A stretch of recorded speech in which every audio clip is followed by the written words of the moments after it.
Olá! Muito boa tarde para todos. Vamos chegando, povo de Deus, para mais uma live. Mais um encontro da gente aqui para falar sobre a solidão. E não só falar de solidão, mas falar de sua cura. Falar daquilo que a gente precisa fazer para encontrar a cura. Meu irmão Júnior, de Londrina. Beijo, querido. Preciso tomar um sorvete lá na Tote. Tô com saudade do açaí. Não posso mais sorvete, né? Não posso mais com lactose, mas o açaí, uma benção. Você que é de Londrina, açaí no Tote, uma belezinha. Patrocina eu, Júnior. Outra coisa, importante dizer que eu preciso agradecer. Vou aproveitar que o Júnior entrou e me lembrou dos agradecimentos das coisas da vida. Preciso agradecer a agência Fields, que eles agora estão fazendo para nós as artes das nossas lives. E eu tô gostando muito, né? Essa parceria com a God Books me apresentou a agência Fields, que é quem cuida das artes da página lá da God Books. E agora as artes das lives, que eu sou uma negação para fazer, um desastre, um caos, eles estão fazendo para nós. Então essa arte belíssima das lives que vocês têm visto por aí são um oferecimento da agência Fields, @agência_Fields. Vou deixar marcado aqui. Sigam lá em agradecimento, sigam lá para a gente poder agradecer e retribuir esse carinho. Então a gente vai hoje para o nosso terceiro encontro e a gente começa a falar aqui da cura da solidão. Não mais analisar a solidão em si, mas falar de como curá-la. O principal elemento para que possamos curar a solidão nos nossos corações. Já vou chamar a Lu para entrar, para a gente começar. Hoje eu quero começar dando um testemunho maravilhoso. Cadê Lu?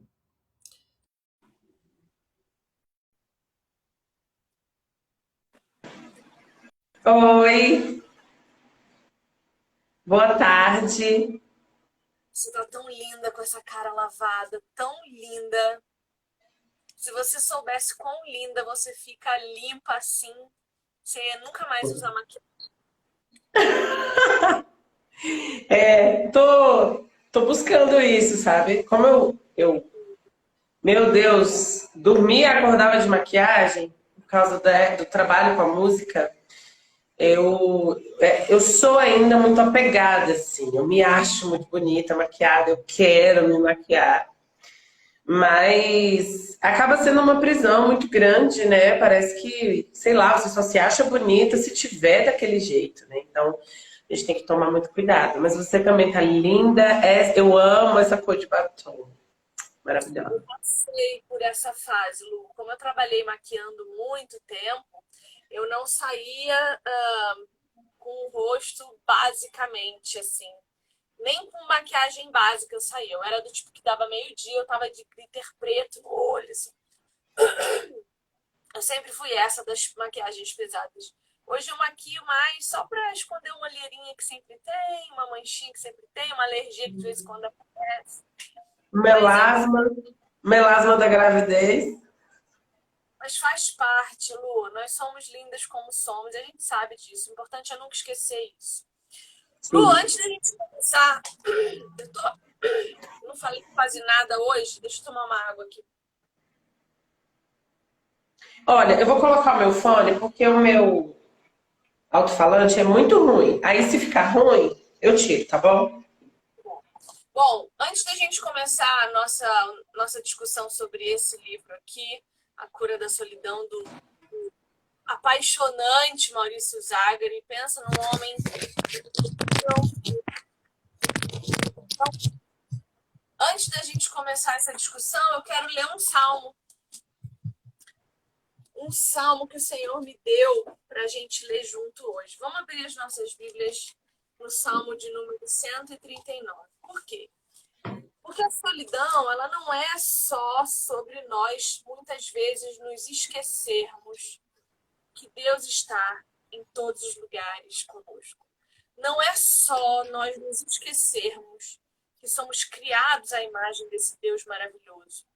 Não é só nós nos sentirmos incapazes de nos relacionarmos, assim como o exemplo que Deus nos dá da Trindade perfeita. A solidão, muitas vezes, é nós não nos darmos conta da necessidade de conexão.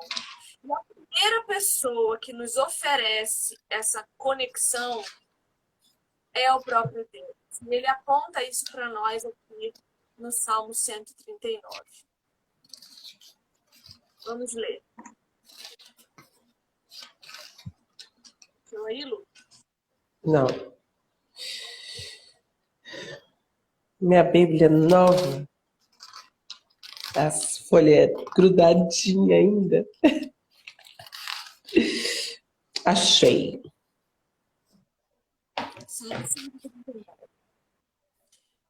Senhor, tu me sondas e me conheces. Sabes quando me sento e quando me levanto. De longe percebes os meus pensamentos. Sabes muito bem quando trabalho e quando descanso. Todos os meus caminhos são bem conhecidos por ti. Antes mesmo que a palavra me chegue à língua, tu já a conheces inteiramente, Senhor. Tu me cercas por trás e pela frente e pões a tua mão sobre mim. Tal conhecimento é maravilhoso demais, está além do meu alcance. É tão elevado que não o posso atingir. Para onde poderia eu escapar do teu espírito? Para onde poderia fugir da tua presença? Se eu subir aos céus, lá estás. Se eu fizer a minha cama na sepultura, também lá estás. Se eu subir com as asas da alvorada e morar na extremidade do mar, mesmo ali, a tua mão direita me guiará e me susterá. Mesmo que eu diga que as trevas me encobrirão e que a luz se tornará noite ao meu redor, verei que nem as trevas são escuras para ti. A noite brilhará como o dia, pois para ti as trevas são luz. Tu criaste o íntimo do meu ser e me teceste no ventre de minha mãe. Eu te louvo, porque me fizeste de modo especial e admirável. Tuas obras são maravilhosas, e digo isso com convicção. Meus ossos não estavam escondidos de ti quando em secreto fui formado e entristecido como nas profundezas da terra. Os teus olhos viram o meu embrião. Todos os dias determinados para mim foram escritos no teu livro antes de qualquer deles existir. Como são preciosos para mim os teus pensamentos, ó Deus.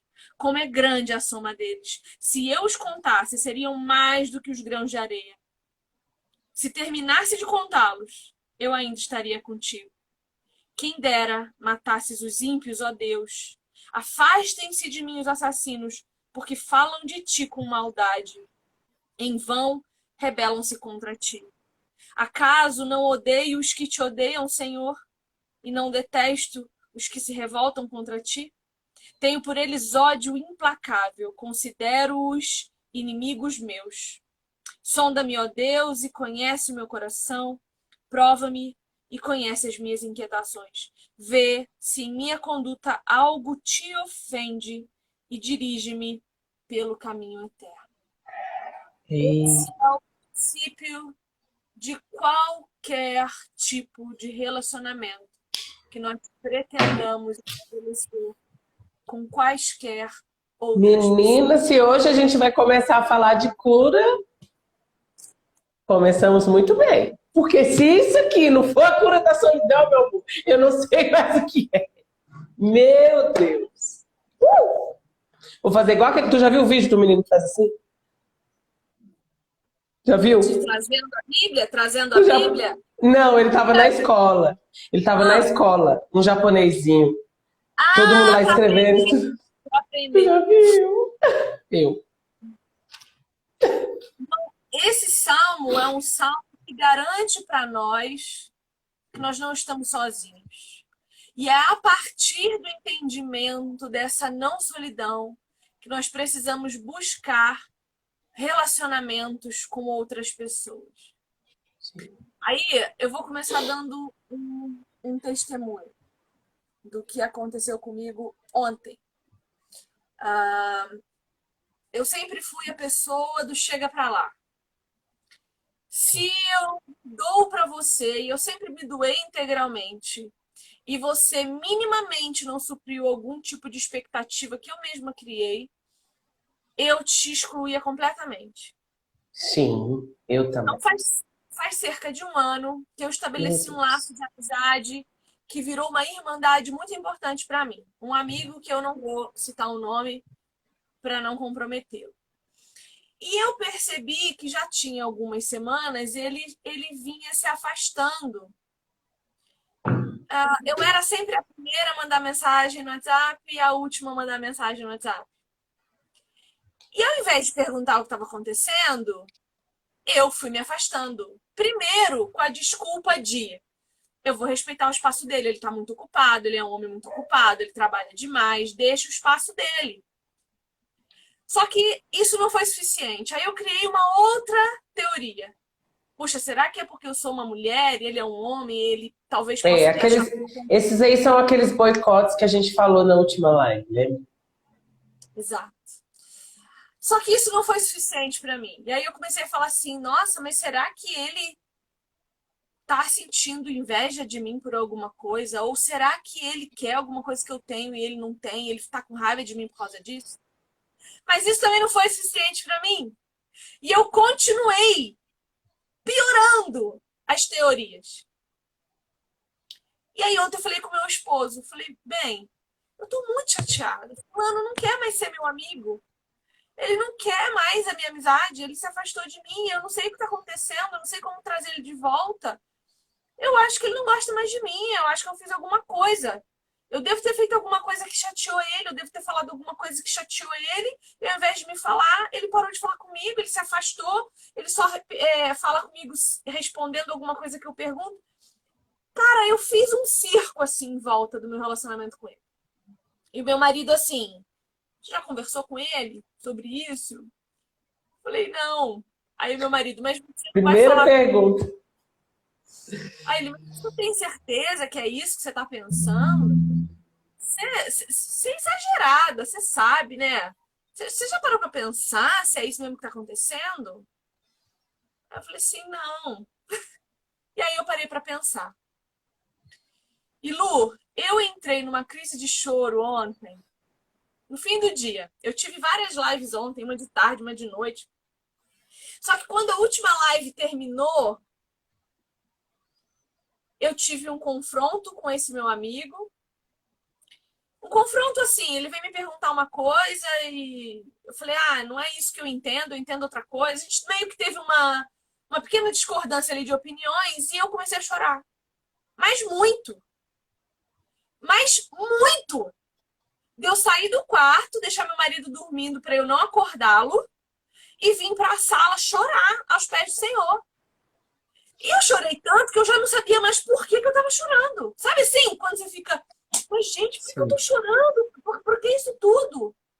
sim, E aí eu comecei a racionalizar. E a gente precisa ter esse momento. No meio do surto, a gente precisa ter um momento, né? No meio do desespero, eu tive um surto de ansiedade ali. Eu tive uma crise, eu pirei. E aí, nesse momento, você precisa se lembrar que você tem um Deus que está com você em todos os lugares. Salmo 139. E racionalizar e pensar, não, pera, eu estou associando essa amizade ao quê do meu passado? Para eu estar sofrendo tanto. E sim. aí me veio isso em mente. Que todas as vezes em que eu vi que eu ia começar a estreitar um laço de amizade, eu sumi. Só que agora, enquanto cristã, com algumas pessoas, porque a gente também precisa ser seletivo, a gente já vai falar sobre isso, mas com algumas pessoas eu comecei a quebrar essa barreira de eu não vou gostar de você o suficiente para que amanhã você me abandone e eu sofra. Exato. E esse amigo que virou um mentor, que virou um grande irmão na fé, um cara que eu considero muito, foi uma dessas pessoas que eu falei, não, esse aí eu vou amar.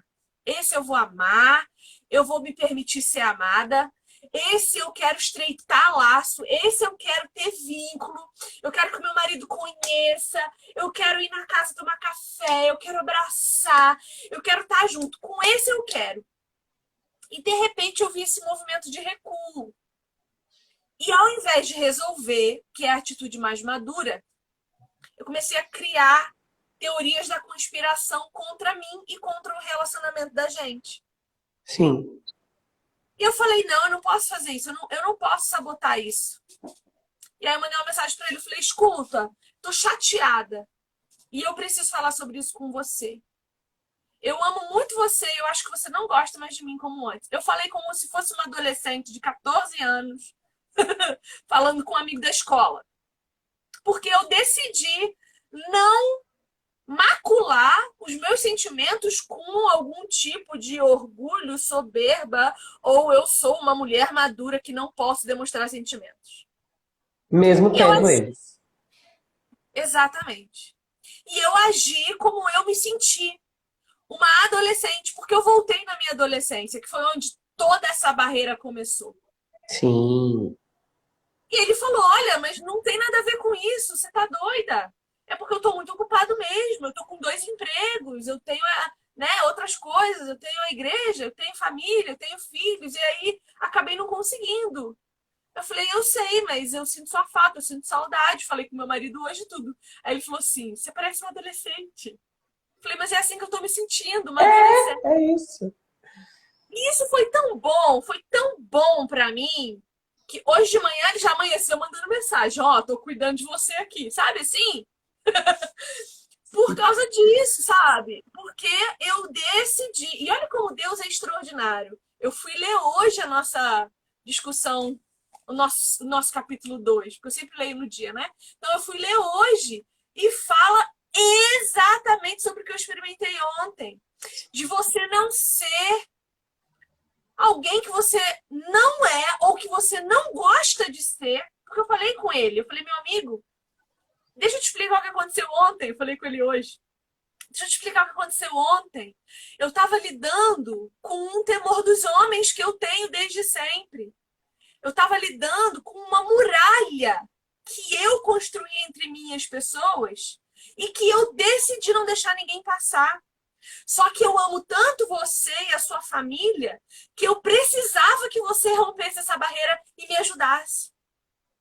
E a resposta dele foi tão amorosa. Ele falou, não, mas barreira comigo não fica em pé. Tem Caramba. essa comigo, sabe? E isso tudo podia ter sido destruído porque eu simplesmente podia agir como eu sempre agia com ele. Ah, é? Não tá bom pra você? Então vai catar coco, entendeu? Cuida da sua vida que eu cuido da minha. Eu não preciso de você. É Eu não isso. preciso de você.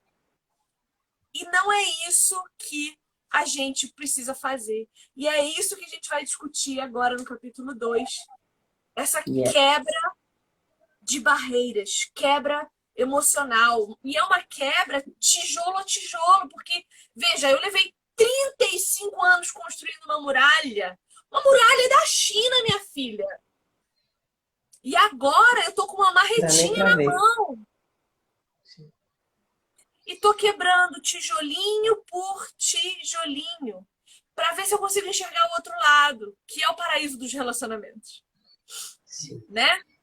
E aí seu pai ali só de longe, te mostrando o salmo, falando, continua. Vai, tô aqui. Eu estou aqui.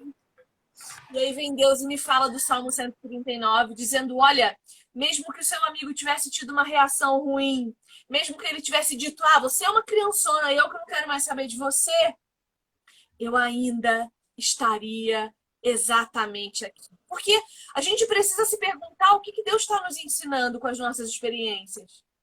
Sim, tá aqui, né? No verso 23. Sonda-me, ó Deus, e conhece o meu coração. Prova-me e conhece as minhas inquietações. Isso é maravilhoso, né? Vê se em minha conduta algo te ofende e dirige-me pelo caminho eterno. Então, assim, você está se colocando numa posição de ser provado, sim, e de ser mudado o seu caminho, ou seja, né? Voltamos no desejo de controle. A gente sempre vai voltar nesse assunto, não tem jeito, né? Só que hoje, Lu, qual é o meu sentimento hoje, depois de ter experimentado essa quebra ontem? Nomear os meus sentimentos. Então, Perfeito. hoje eu tô aqui assim. O que foi que eu senti ontem? Porque eu sei que eu senti, eu reagi da melhor maneira que eu pude. Eu não quis dormir com aquele sentimento, então eu mandei uma mensagem, eu reagi, eu falei, não, eu não vou me afogar nessas mágoas, eu não vou me afogar nesse choro. E aí, hoje, eu tô buscando entender o que foi que eu senti ontem. E o que eu senti ontem foi solidão. Porque eu me vi perdendo um grande amor. E a gente precisa parar de achar que amar um amigo, amar uma amiga, amar alguém tem a ver com sexo, tem a ver com relacionamento físico. Não, não. Isso aí é herança da pornografia também, viu? Exatamente. Exatamente. A gente precisa ensinar para as nossas crianças que quando uma menina ama profundamente uma outra menina, isso é amizade profunda, isso é vínculo, isso não é homossexualidade, ela não é gay, porque ela ama. E quando as crianças começam a namorar do sexo oposto, já põe pra namorar os namorados, vai casar, não sei o que. Não, não, não. É só amigo, é só chatona, né? Criança não namora, feio, vem cá. Eu sou a chatona, sou mesmo. Porque isso já vai sendo destruído, né? Sim. E eu digo para você que eu sou agraciada, porque o meu esposo me conhece profundamente, como ninguém jamais conheceu. Ele me ama profundamente e ele confia em mim profundamente, porque Ah, um homem de tem Deus, né, Vivi? eu Ele tenho ama a liberdade. Deus, né? Ele te vê como uma irmã em Cristo. Que isso, é outro nível, né, cara? Porque eu tenho liberdade de dizer ao meu marido que eu amo esse meu amigo, amo. Assim como eu digo que amo você, que amo a Ana Kelly, que amo. Eu amo. Ontem foi aniversário do meu pastor. Eu mandei uma mensagem para ele dizendo que eu amo. E ele respondeu dizendo que me ama também. A gente precisa voltar a amar as pessoas com amor puro de Deus. Sim. Parar de achar que dizer que ama o outro, já está com segundas intenções, já quer ir para cama. Sim. Não, isso é amor, um amor que eu aprendo de Deus todos os dias. Um amor que vai me permitir criar conexões e vínculos com outras pessoas. Eu não me relaciono com ninguém desconfiadamente. Eu não vou fazer isso. Eu não posso ser assim. Eu preciso ter atenção e observar sinais de maldade. Sim, Mas perfeito. partir do princípio que o outro é mal para mim, partir do princípio que o outro tá sempre com segundas, terceiras e quartas intenções, isso é terrível para mim. E Isso me... aí você se relaciona com você. Você nunca vai conseguir se relacionar com o outro. Nunca. Exatamente. E aí a gente volta pro livro falando de relacionamentos profundos, que é o que o Zagari vai apontar para nós, e eu creio profundamente nisso, que é relacionamentos verdadeiros. Sim. A cura para a solidão é você olhar para o Salmo 139 e falar: Deus está em todas as coisas. E a partir desse amor que Deus tem por mim, eu amo o outro. E aí eu amo como Jesus ama. Entregando. Doando. Eu tenho as minhas necessidades? Eu tenho. Mas quando eu dou, Deus providencia alguém para retribuir. Pode ser não aquela pessoa para quem eu dei. Pode ser outra.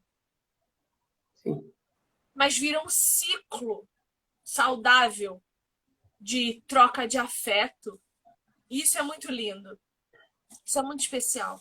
É, você para de olhar só para você, você olha para o outro, você olha para Jesus, tira mesmo a venda, tira mesmo as escamas. Eu penso que a cura da solidão faz parte de todas as outras curas, né? O que aconteceu com você ontem foi o que o Maurício Zagari trouxe com relação à solidão, que é o fruto do medo. Né? E a gente já falou muito aqui sobre medo, sobre desejo de controle, a gente falou sobre outras questões. que levam ao suicídio e à depressão, e a solidão também é uma delas. E a solidão, ela está muito enraizada no medo, né? O terror de se sentir desamparado e perigosamente sozinho. E aí, você é tomado, né, pelo medo, e aí a solidão vem junto. Então, enfim, vai ter mesmo esse ciclo, né? E aí eu penso que a cura, ela não é só da solidão, é uma cura completa, né? É uma cura dessa questão da herança pornográfica, né? Você olha para o outro como sempre tendo aquela segunda intenção, ou acha que o outro está fazendo isso com você, enfim. E aí eu penso que a cura da solidão, ela é uma cura que vai ter que ser completa, né? A gente vai ter que perceber muitas outras esferas que nos trouxeram até aqui a essa solidão.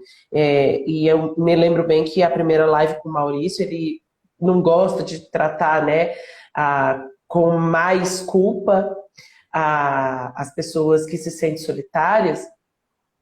Elas são vítimas, sim, mas a gente precisa entender como chegaram até ali, até para a gente poder ajudar elas, né, se colocando nessa posição de agente transformador. Então, a cura tem a ver com muitas outras esferas, a cura da solidão tem a ver com muitas outras esferas, com a esfera espiritual, enfim. E aí eu sempre penso, né, que Jesus é o caminho mesmo. Quando a gente começa a olhar, a gente para de olhar para a gente, mesmo de verdade, assim, né? Igual você fez ontem, isso também aconteceu comigo depois da última live que a gente teve aqui. Também tem um testemunho, assim, bem recente.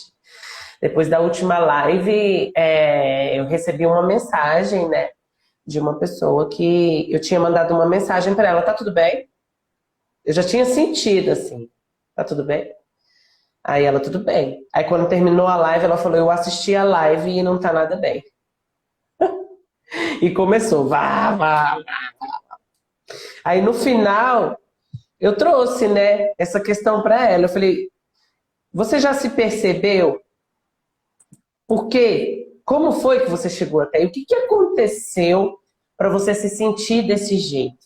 Né? Tão excluída, tão desamparada. De onde vem? Eu entendo que esse é um fato que está acontecendo hoje.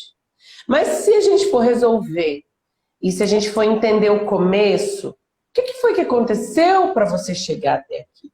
E aí a gente foi conversando, e ela mesma começou a perceber que ela tinha criado um monstro. Começa com uma fantasia, começa com essas conjecturas pequenas, com essas hipóteses pequenas, e se torna um monstro, né? E isso vai te colocar em muitas situações onde você não consegue verbalizar, onde você não consegue ponderar, onde você não consegue enxergar o outro, né? Então aí você começa a sentir tudo isso de ruim, deixa isso crescer, você só consegue olhar para você, você jamais consegue ponderar o que aconteceu na vida do outro, né? E aí muito menos olhar para Jesus. Então eu penso que o caminho da cura sempre vai ser esse, né? Em todas as patologias, além, né, das ferramentas que a gente tem aqui nessa terra, como médicos, psicólogos, fisioterapeutas, educadores físicos, teólogos, né? Como toda essa rede de apoio que a gente precisa ter humana.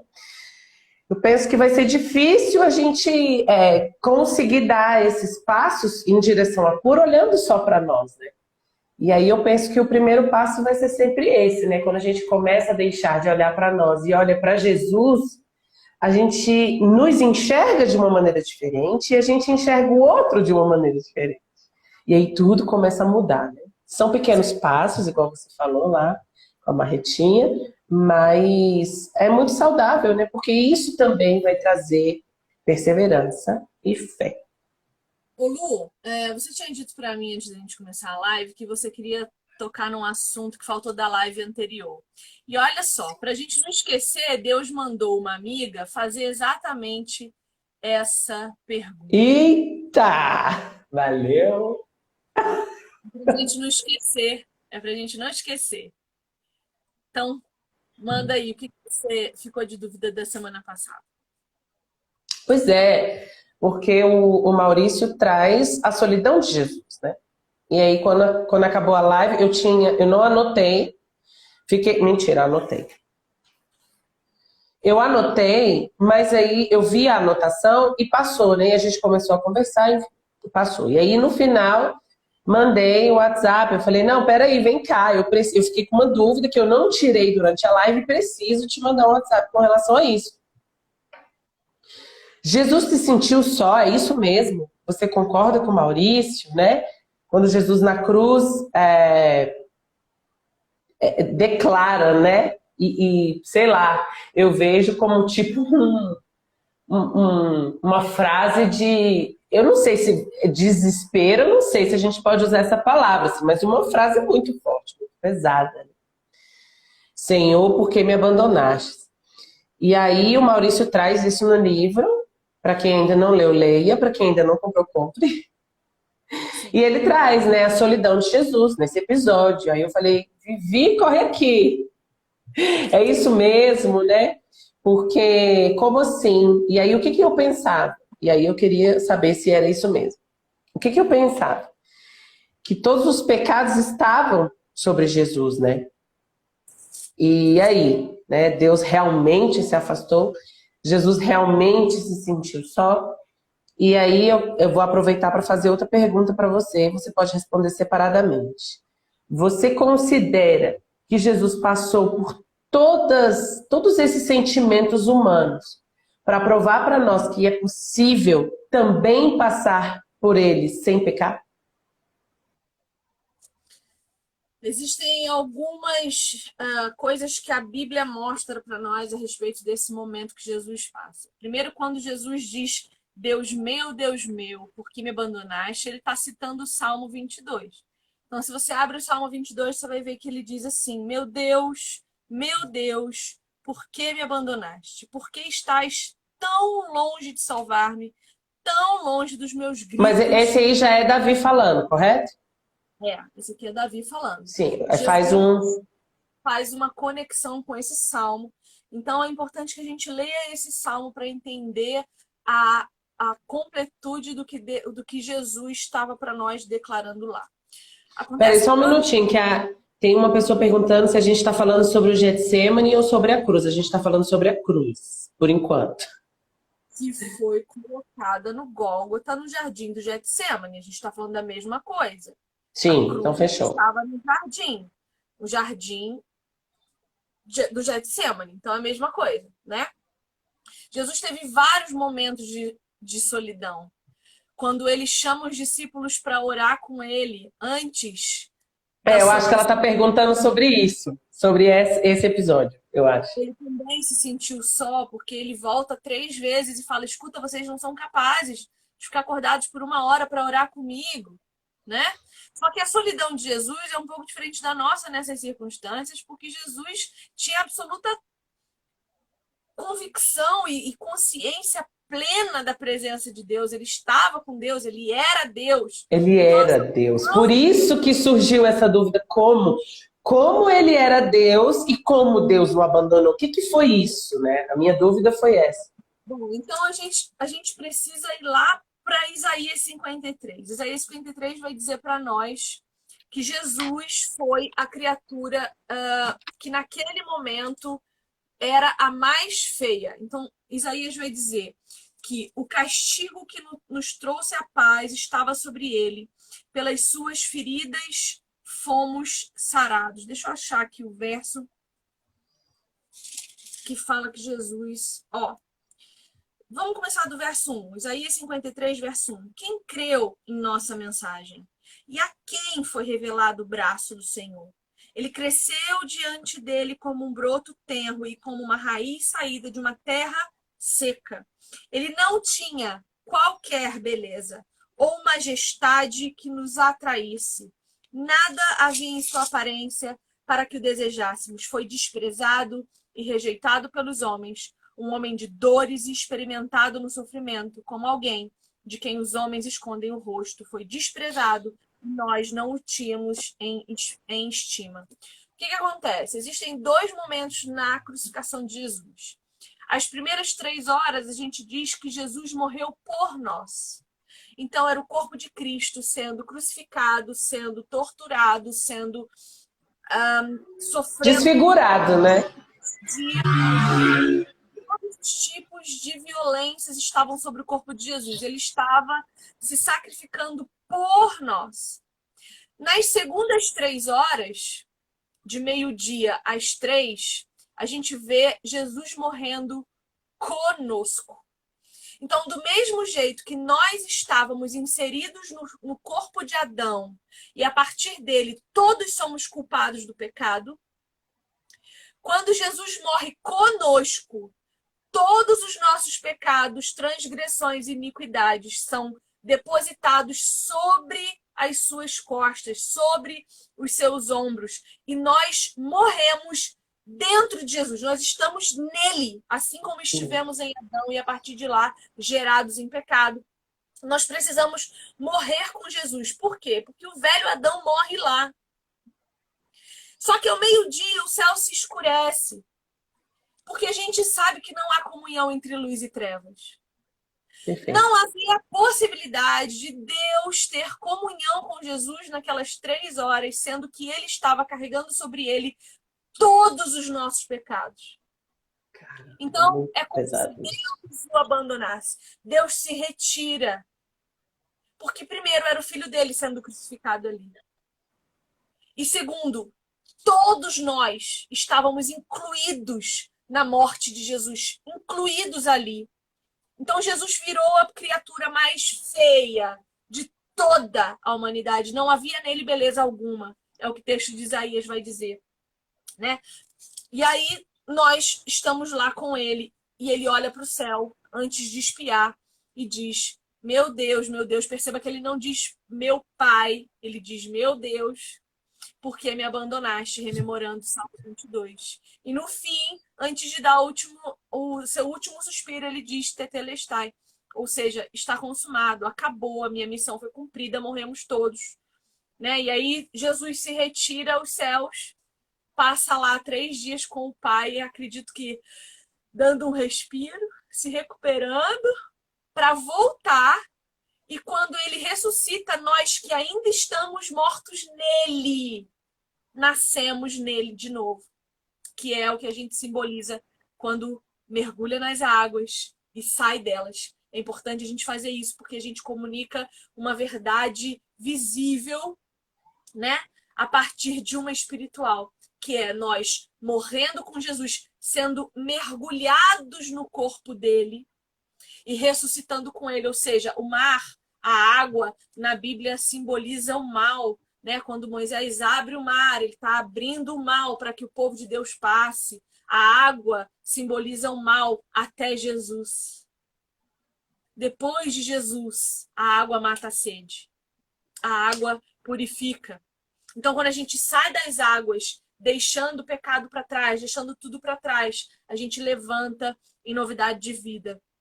Então, Jesus se sentiu, sim, talvez o homem mais solitário do mundo. Do mundo, porque não tinha Deus, hein? Imagina. A gente se sente solitário tendo Deus. Não dá nem para imaginar a solidão que ele sentiu, não. É impossível. Em silêncio, né? Eu imagino que Jesus ficou em silêncio. Não houve voz, não houve presença. Mas a palavra diz que os anjos estavam com ele, né? E eu imagino a festa. Você consegue imaginar a festa que foi quando Jesus chegou no céu? Depois de crucificado, depois de consumada a sua obra. Você imagina os anjos tocando? Você imagina os instrumentos? Todo mundo parou, o céu parou para Jesus. Ah, não, isso aí, gente.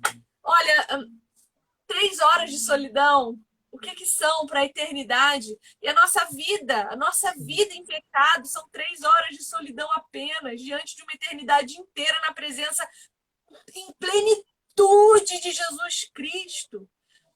Não há solidão que suporte a glória de Deus.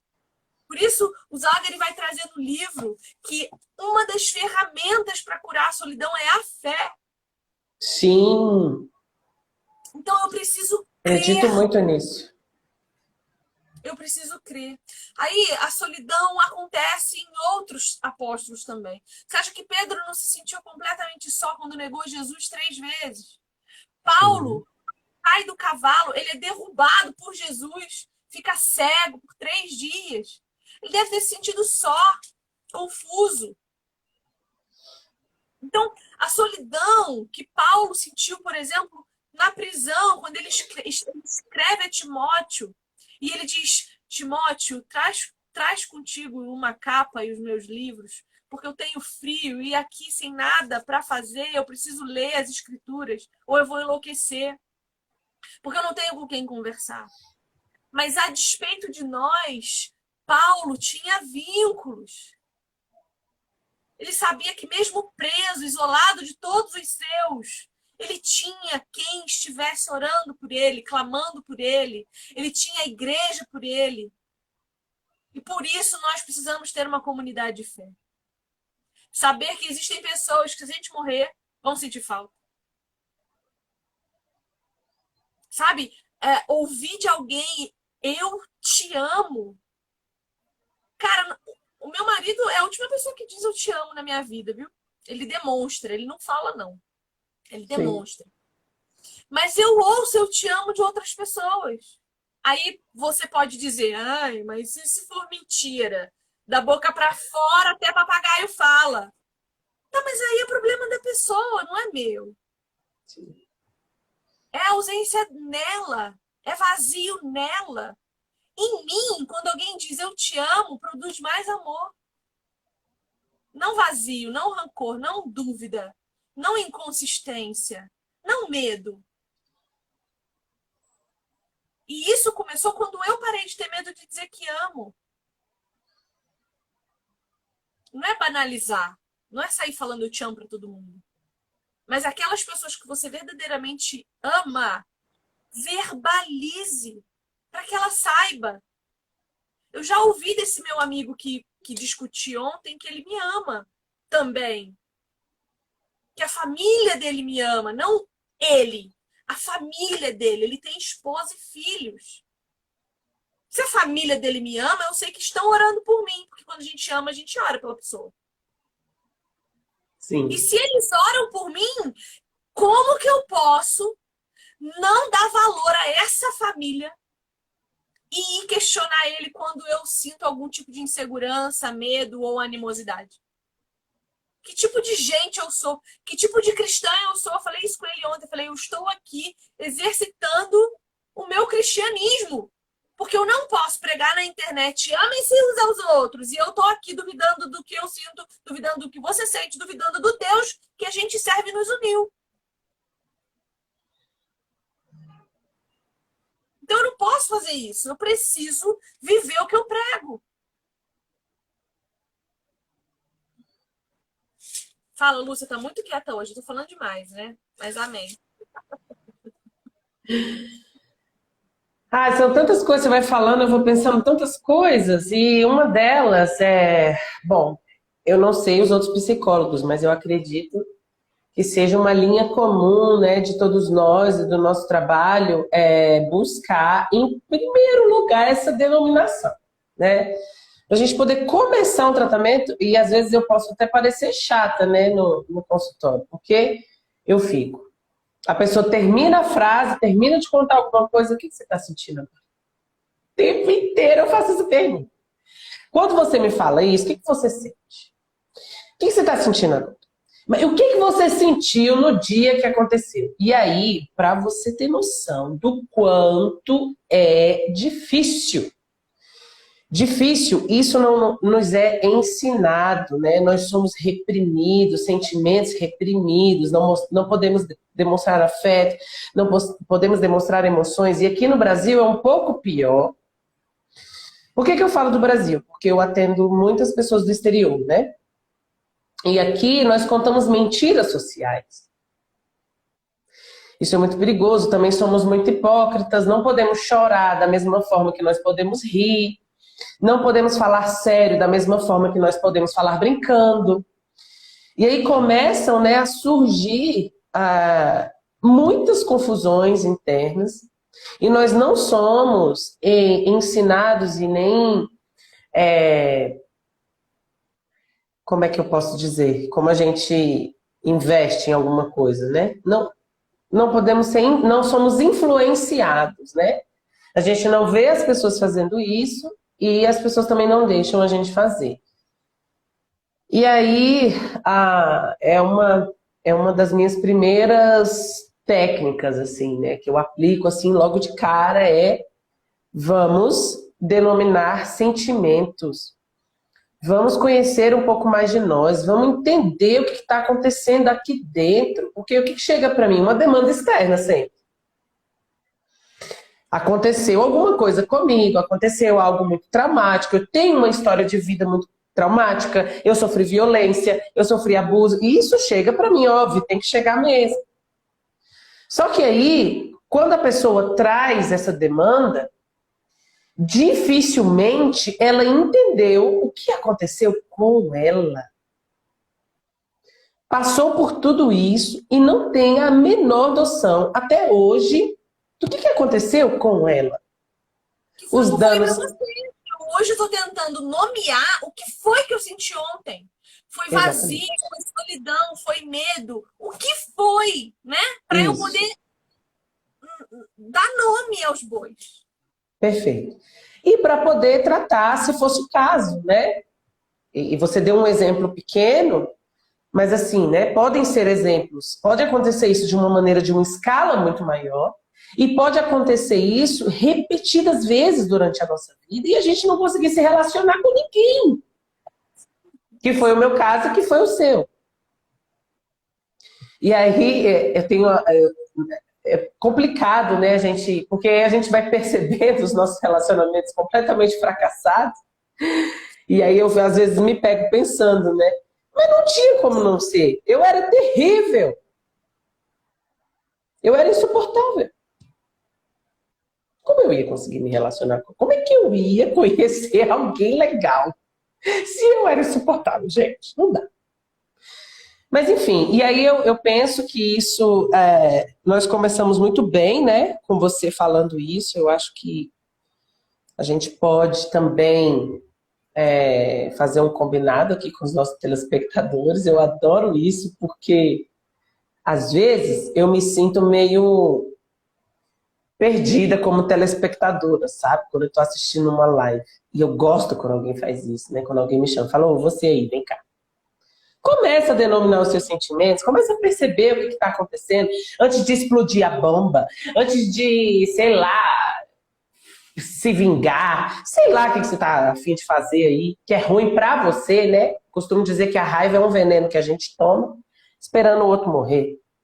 Então vamos ver primeiro, né? Vamos tentar denominar. E aí, essa é uma das primeiras técnicas que eu uso, e eu penso que nós temos que fazer isso sempre.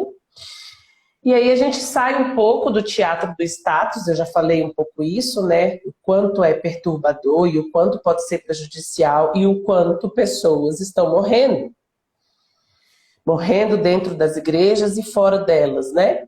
Mas, como a gente sempre fala, nós temos um público cristão e nós desejamos, né, edificar e sermos edificados nesse sentido. Então, as pessoas morrem dentro das igrejas, né? Mulheres sofrendo muita violência.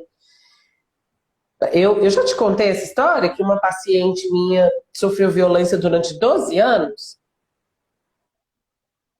E eu perguntei para ela como foi, o que aconteceu para você chegar até aqui, o que houve? Qual é a resposta que você pode me dar?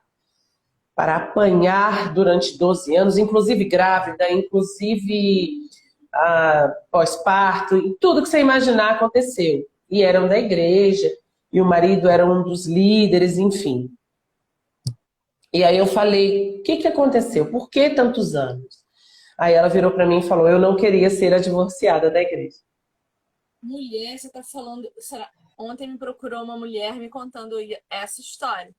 Que ela era de uma igreja ministério tal e sempre julgaram ela apanhava, ela era violentada, ela foi estuprada pelo próprio marido, ela se machucou, tudo aconteceu e a igreja, não, filha, vamos orar. Isso aí é problema de fé. Sim, mas uai, vão te procurar todo dia, toda hora, porque é o que acontece comigo. Inúmeras. E aí, bom, temos essa questão. E aí, como é que a gente vai trazer isso para nós? Né? Foi como a Vivi disse. Eu procurei entender a situação. Eu procurei o meu amigo porque eu entendi que naquele momento eu estava me sentindo como uma adolescente birrenta e sim, eu posso.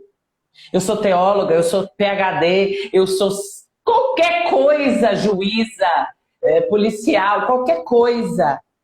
Eu posso me sentir com raiva, com ciúme, com inveja, com birra, com qualquer coisa. E isso me dá a possibilidade de resolver, porque eu saio do meu trono, eu volto para a realidade. Essa sou eu mesmo, somos todos nós, todos seres humanos. E como a gente falou aqui, a tecnologia avança, a nossa fisiologia não.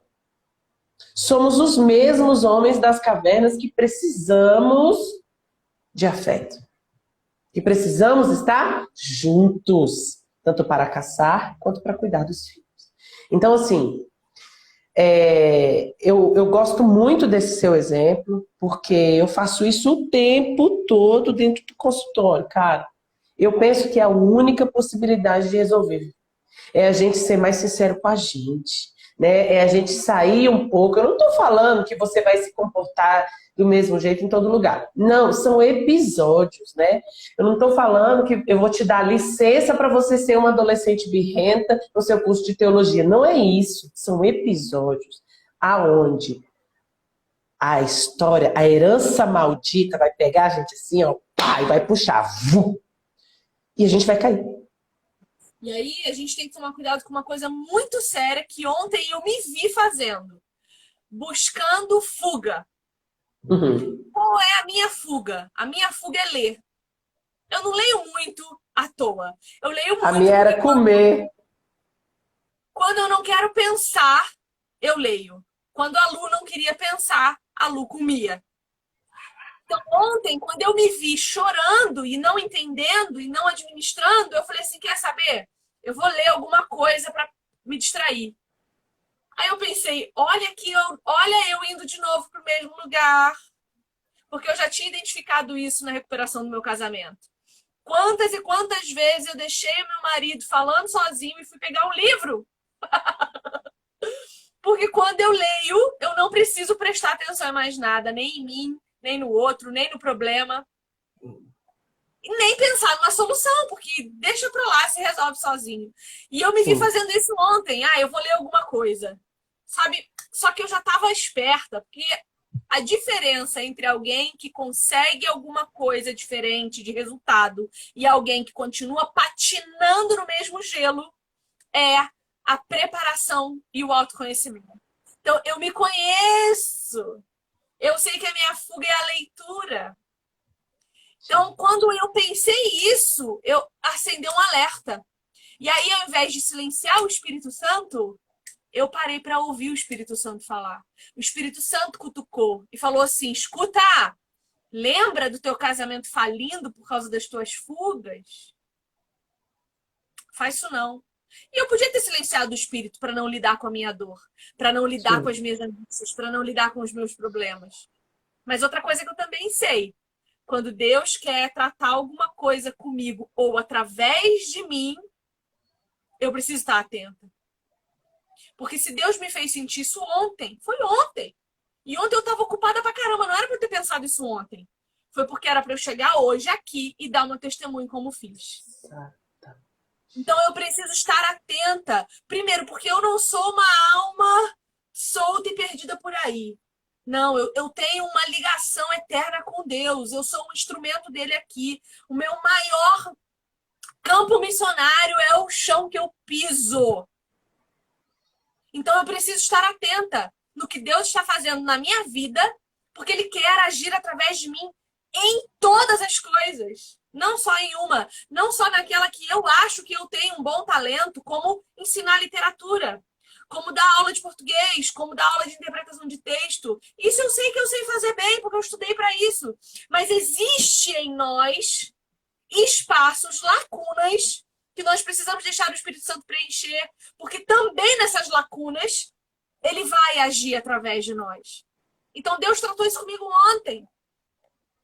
E eu não tenho vergonha de me expor. Eu me exponho mesmo, porque eu acho que tudo que Jesus faz é testemunho. E é exatamente essa exposição, já que a gente está falando de cura da solidão, é essa exposição que vai nos enviar para o caminho da cura, do tratamento. Enquanto eu não me expor, enquanto eu não rasgar o meu coração, enquanto eu não conseguir entender o que eu sinto diante das situações, e por que eu sinto, né?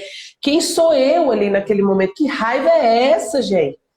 Enquanto eu não fizer isso, eu não vou caminhar para a cura, eu não vou. Esse processo, e aí não vou caminhar também, queria antes da gente falar da fé, vou falar da força de vontade, não vou caminhar para a força de vontade, não vou caminhar para a fé. Se eu não fizer esse movimento. Então, essa exposição aqui que você faz, ela é necessária a todos nós, né? Sim.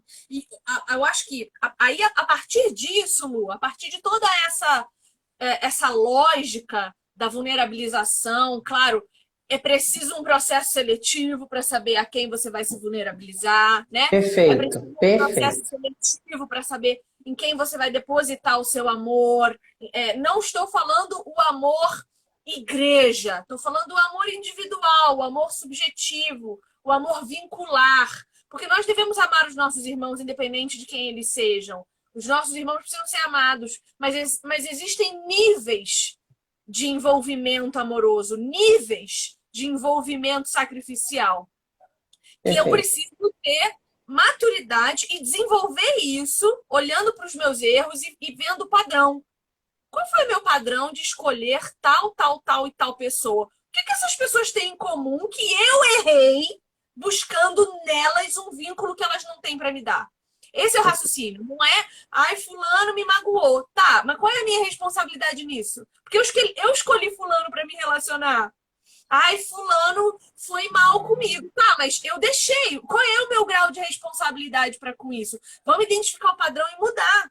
E a partir disso, a gente consegue pensar o que o Zagari vai trazer lá na página 73, que para mim é mais uma chave que vira. Porque a gente fala assim, ai, mas eu conversei e ninguém me ajudou. Eu expliquei, mas ninguém fez nada por mim. A gente está sempre esperando que as pessoas façam tudo por nós. E elas não vão fazer porque elas não têm essa obrigação.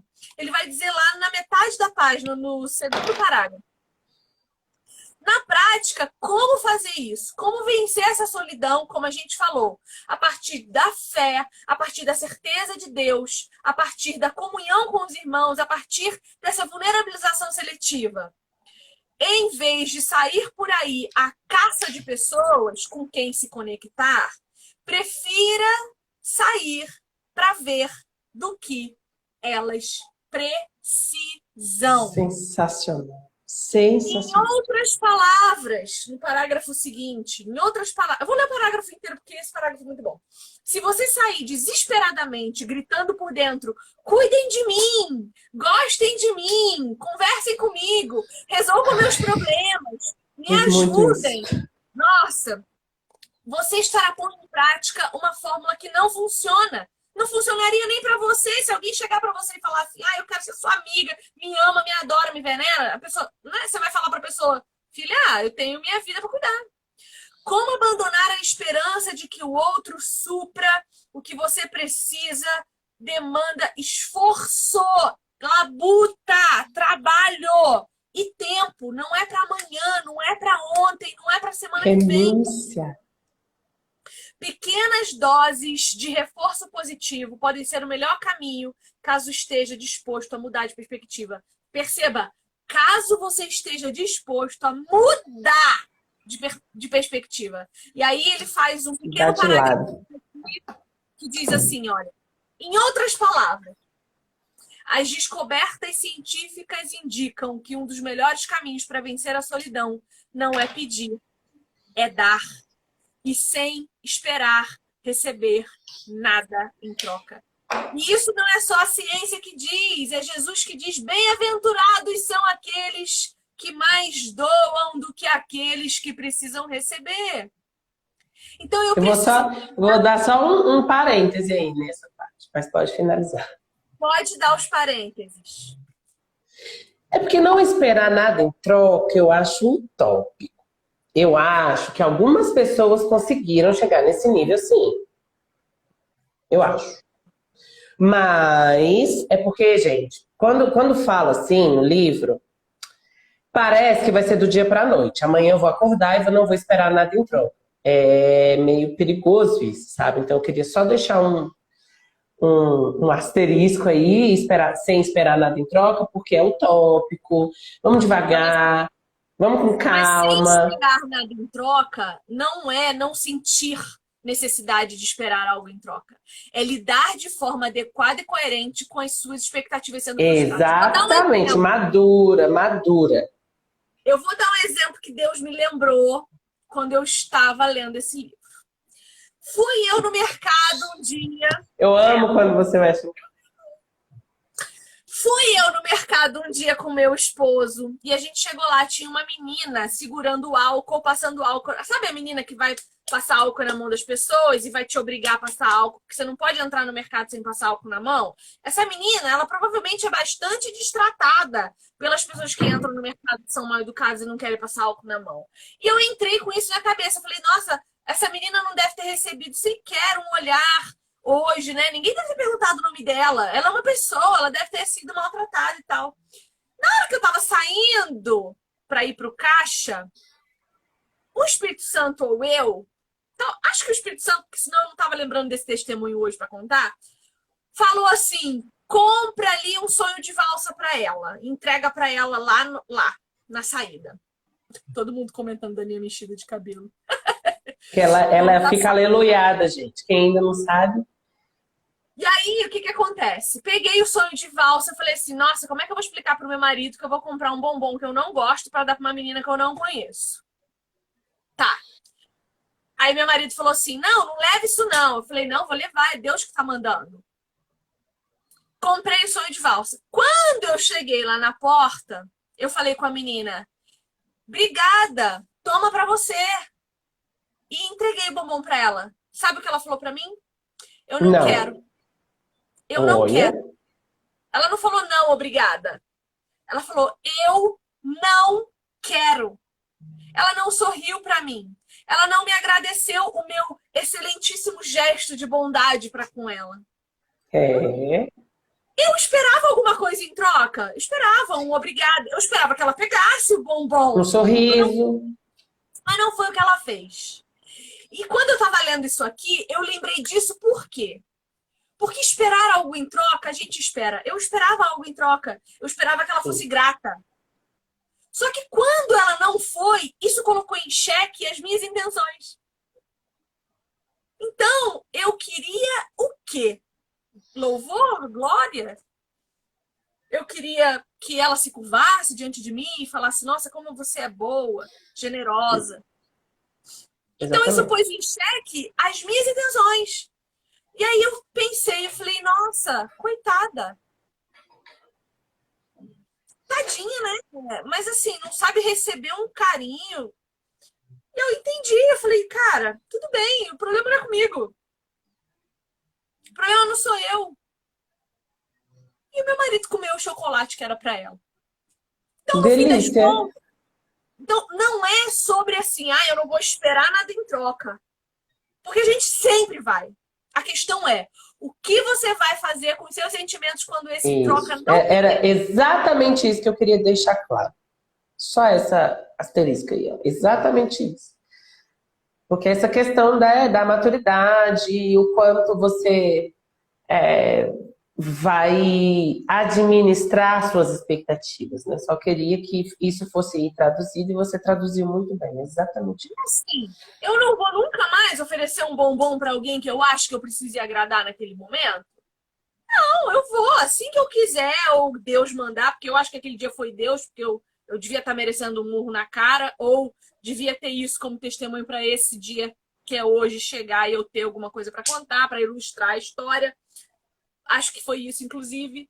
Mas a arrogância do outro não pode mudar a minha benevolência, a minha bondade, a minha alegria. O meu fruto do Espírito não pode mudar Inclusive, para o outro. seremos testados, né, Bibi? Exatamente. E eu sou grata a Deus por essas provas, porque Deus está o tempo todo apontando para mim. Porque na oração do Salmo 139, o que nós lemos? Me prova, Senhor, sonda o meu coração. Sim. E se há Vê em se em mim minha conduta. Exato. Então é Deus falando assim: você fez porque eu te mandei e ponto. Eu mandei você comprar o bombom, eu mandei você oferecer para ela, e isso será imputado sobre ela no dia do juízo. Era só isso. Às vezes Deus só quer imputar em alguém uma culpa para ver se essa pessoa acorda. Por quê? Porque Jesus vai dizer lá em João. Cara, vamos abrir João. Eu tô muito biblista hoje, não tô, não? Tá maravilhosa. E também tem a questão, né, de a glória de quem, né? É gostoso isso, gostoso levar esses beliscão, né? Porque, gente, será que eu estava esperando um sorriso, um abraço, né?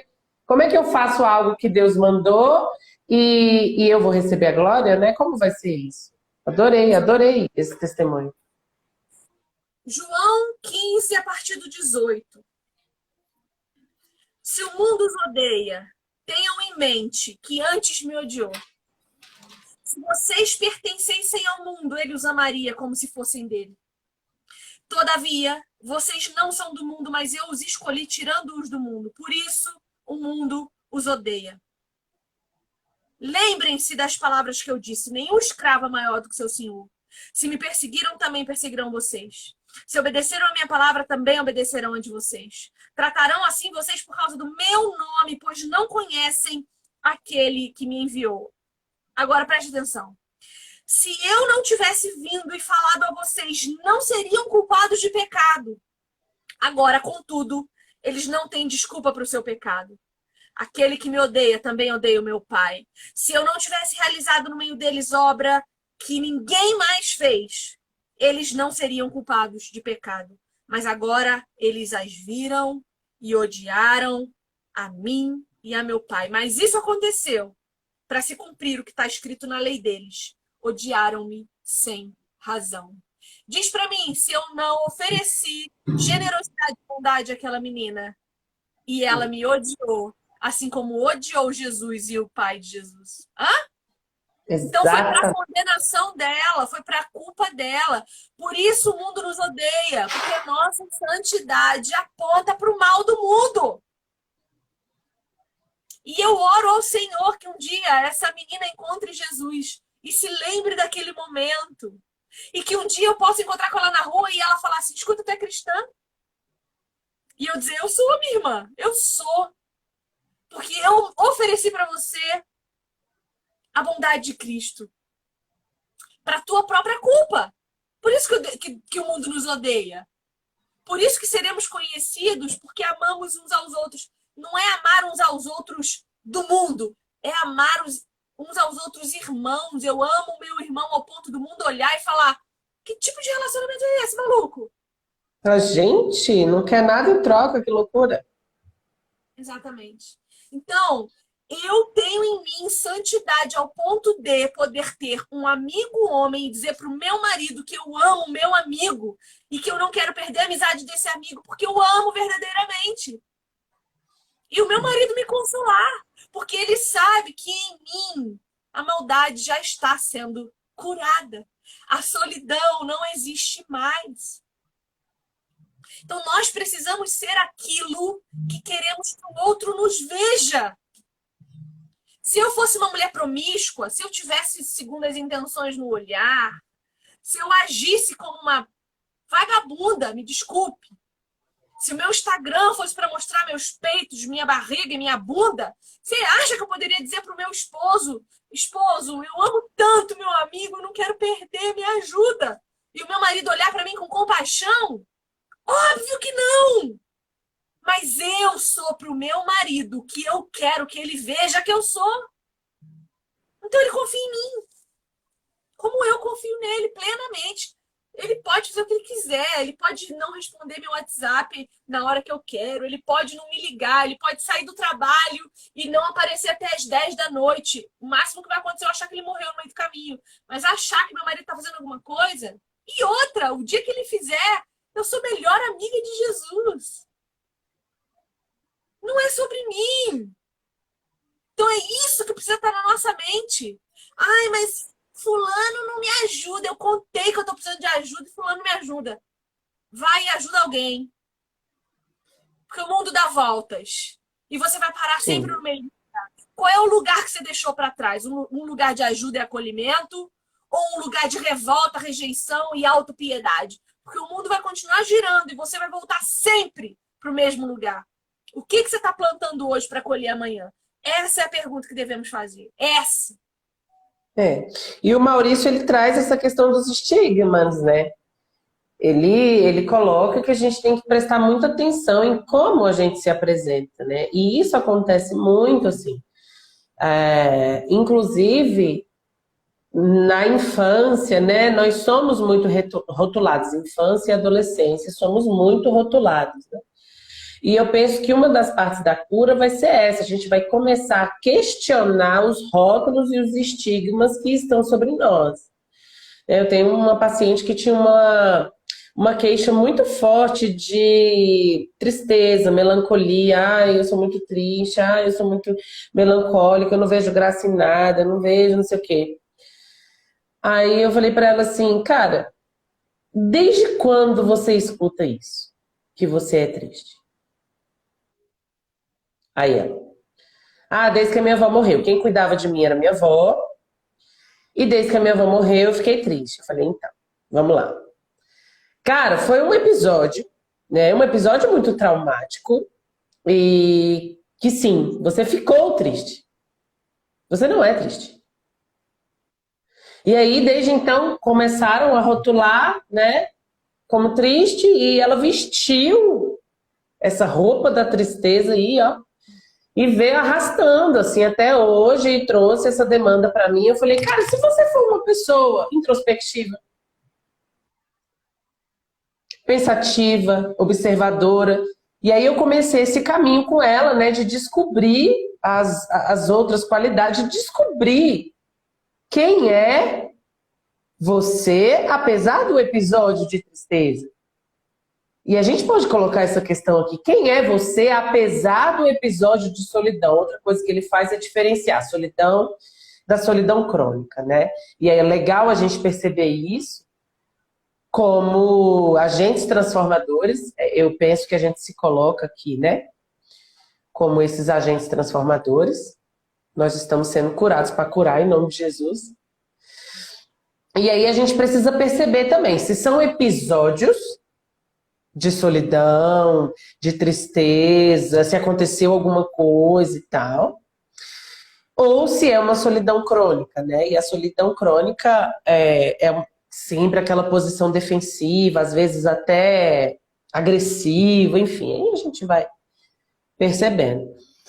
E aí o meu trabalho com ela foi esse, né, de tirar essa roupa da tristeza, da melancolia e falar, cara, aconteceu, né, você realmente ficou triste e tudo mais, mas aí você foi rotulada, né, ai, eu era a criança que não sorria, eu era a criança que não brincava, cara, sua avó morreu, e era ela que cuidava de você, poxa, vamos, né, vamos dar esse tempo aí para essa criança ficar triste, enfim. Mas carregar isso até hoje, né? Entender o que aconteceu e perceber que talvez, já falei também do ambiente que proporciona a solidão, né?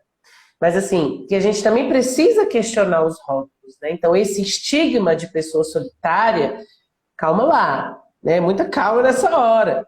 Temos pessoas observadoras, temos pessoas introvertidas, temos pessoas mais caladas e que são incríveis, né? Às vezes são artistas sensacionais, fazem uma leitura da situação e inclusive ela se tornou psicóloga. Sim. Olha só, que maravilha, né? E chegou até a mim e inclusive a gente até conversou sobre isso ontem, porque até hoje ela se formou recentemente. E aí ela, até ontem, ainda tinha dúvida sobre a escolha dela da psicologia, né? E eu falei, cara, você é observador, você sabe ouvir, você é introspectiva, você escuta, você sente, né? Então, assim, e aí a gente agora fazendo outro caminho com relação a essa escolha profissional, e que tem tudo a ver, que pode ser uma escolha maravilhosa para Que uma coisa pessoa. triste, e que coisa triste essa mulher, na idade que está, que se formou, deve estar com 24, 25 anos, É, nunca ter escutado de ninguém essas palavras de afirmação, que ela precisou pagar para alguém falar. Isso é. meu Deus, gente. Nós estamos tão em si mesmados, Sim, tão dentro de nós, tão arraigados no nosso egoísmo, que a gente não é capaz de dizer para alguém o quão importante essa pessoa é, pelo amor de Deus. sim. E que às vezes não é tristeza, que às vezes não é solidão, gente, sabe? Nesse mundo da Disney, das pessoas maravilhosas, engraçadas, extrovertidas, que canta, que dança, que tira foto, que faz vídeo. Calma, calma, né? Você não é todo mundo, já dizia sua mãe, né? Não precisa. Então, assim, voltamos a nos perceber. Né? O que tem de bom, cara? Às vezes não é solidão, né? Às vezes você é cobrado a ser uma coisa que você não vai dar conta. E aí você se sente muito sozinho porque aquele meio que você vive não tem nada a ver com você, sabe? Às vezes um monte de gente... Minha família é toda nordestina. Meu Deus do céu.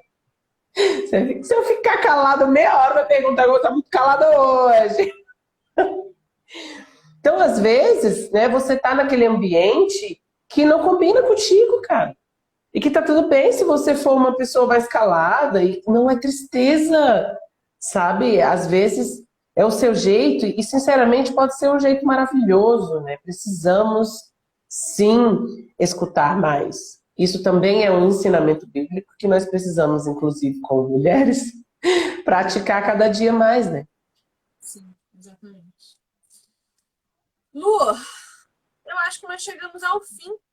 Ele vai trazer aqui algumas estratégias para nós, mas eu acho que quem quer saber precisa comprar o livro e ler. Ele vai falar sobre Sim. pensar-se devagar e sempre. Depois ele vai falar sobre Gente, ele dá pensar. passo a passo, viu? Didático, é top, hein, galera? Vale a pena. Muito bom. E esperar pelo melhor. Enfim, chegamos ao final do capítulo 2 desse livro maravilhoso da editora God Books, escrito pelo mais maravilhoso ainda, Maurício Zagari, A Cura da Solidão.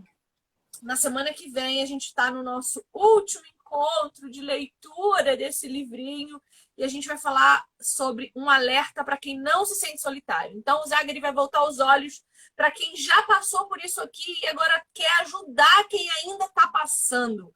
Então, Sim. que nós possamos ser esses instrumentos de auxílio do Senhor dentro da sua igreja para ajudar aqueles que padecem dessa dor.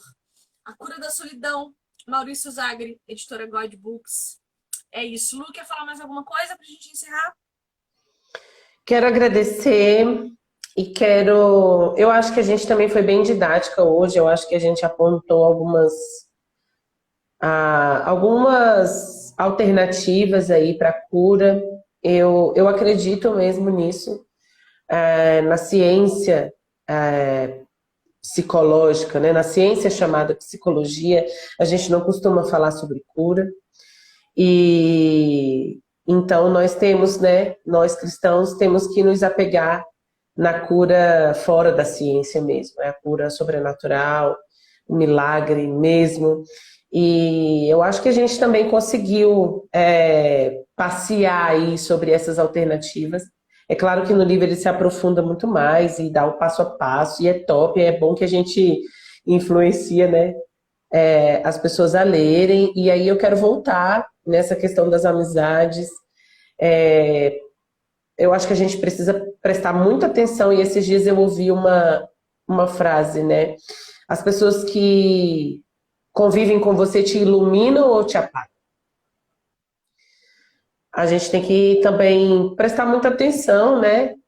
Poxa, se eu sou a somatória das 5 pessoas com as quais eu mais convivo, quem eu sou? Com quem eu estou convivendo, né? As pessoas escolhem, gente, ser murmuradoras, tá? As pessoas escolhem ir para o caminho da morte, entende? Nós sabemos, nós somos maduros o suficientes para saber que o preço do pecado é a morte, ponto, final. E algumas pessoas estão escolhendo esse caminho, né? E aí temos o limite entre a ajuda, a compaixão e a conivência. Cuidado. Vamos ter cuidado com isso, porque a gente também vai ser envergonhado pelo pecado dos nossos irmãos, tá? Então, vamos perceber também isso aí. Dá uma olhada no seu ambiente, com quem você convive, quem são essas pessoas, como você está sendo influenciado, cara. Você convive com pessoas que leem? Você convive com pessoas que ajudam o próximo? Você convive com... Como é que é esse somatório, né? Porque sim, somos seres sociais, somos agregados e somos influenciados, sim. Então vamos admitir que somos influenciados e vamos buscar como vamos ser influenciados e como vamos influenciar. Então é mais uma reflexão aí, eu acho que amarrando tudo que a gente falou aqui. Lu, te amo demais. Você é muito especial pra mim, de verdade. Aí eu queria tanto poder te abraçar. Zinho, eu quero desafiar você que ficou até aqui a encerrar essa live comigo em oração, pedindo a Deus para mostrar para você uma pessoa com quem você precisa resgatar os seus relacionamentos. Aquela pessoa que você um dia se magoou, criou um monte de história na sua própria cabeça e permitiu que alguém que você amava muito fosse embora sem um tchau digno, sem uma conversa honesta, sem um proceder que honre o nome do Senhor a quem você hoje serve. Então, que nós possamos encerrar essa live com uma oração, pedindo a Deus para isso. E eu vou orar com você, pedindo a Deus para que nos nesse ponto, amém? Vamos orar rapidinho aqui. Senhor, nosso Deus, obrigada por esse tempo precioso que o Senhor preparou. Obrigada por todas as pessoas que o Senhor trouxe até aqui para estar conosco, para compartilhar desse momento conosco. Dá-nos, Senhor, a ciência de quem somos. Ajuda-nos a nomear os nossos sentimentos para que possamos tratá-los.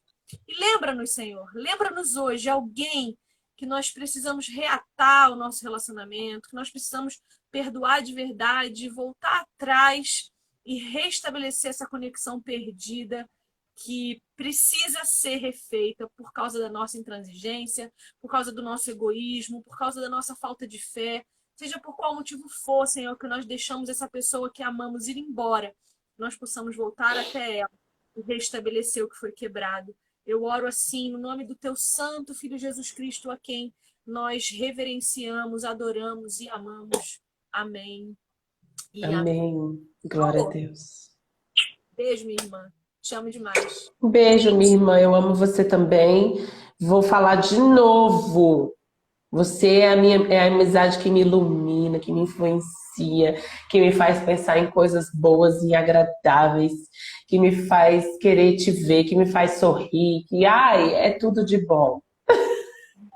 Eu estou pedindo a Deus para dar uma casa para os próximos anos, em que eu tenha uma edícula, sabe? Sala, quarto e cozinha para receber. E aí você vai poder vir com seu marido, com seu passagem de férias, sabe? Numa casinha lá nos fundos da minha para poder tomar café da manhã comigo sentada no quintal. É isso que eu quero. Que Deus possa me abençoar com uma casa confortável para receber os filhos dele. Eu quero. O meu marido não pode me ouvir falando uma coisa dessa, porque ele não sabe receber ninguém, ele fica nervoso. Mas eu quero encher a casa de Deus. Olha a Ruth Salviano. Ruth Salviano ficou com a gente a live inteira. Meu Deus, que privilégio, uma mulher de Deus madura, que está anos-luz à nossa frente. Ficou aqui para nos ouvir. Obrigada, Senhor, pelas pessoas que o Senhor tem trazido até nós. Deus é bom. Deus é bom. Muito obrigada. Eu amo muito vocês. Demais, demais, demais, demais. Obrigada, Lu. Obrigada, meu amor. Semana que vem é a última. A gente vai arrumar motivo para mais, depois a gente pensa nisso. Sim, já tô pedindo para Deus